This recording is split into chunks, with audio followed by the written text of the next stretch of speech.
امروز اومدیم ویزای خانم صادقی رو بگیریم. خانم صادقی کارتون از که شروع کردیم؟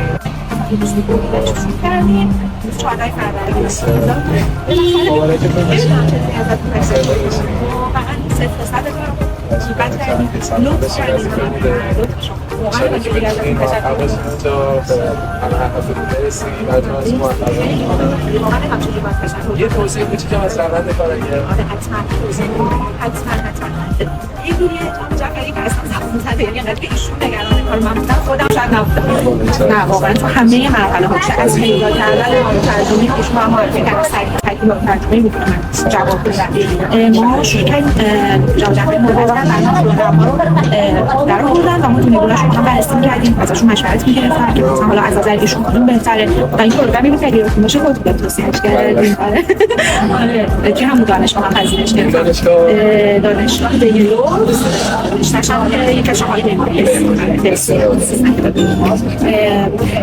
تمام مرحله ها انقدر کنار من بودن، حتی آخرین مرحله‌اش هم اینجوری کنار من بودن.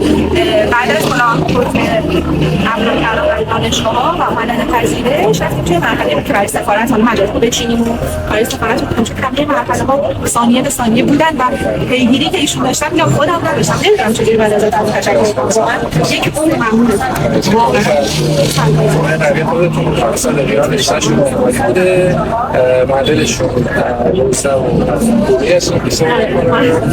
چه سال کار دستشون بود؟ من سال 94 فارغ التحصیل شدم. کار کردم. فاصله در فارغ التحصیلشون هم با کارکرد شده و همچنین دیگه از سال پیش ما کارشون رو انجام دادیم و تازه دیگه امروز بالاخره 14 فروردین کارم که هنوز گفتم نمیشه اینا نگاهش میکنم. نمیدونم چجوری الان تشکر کنم. واقعا نه.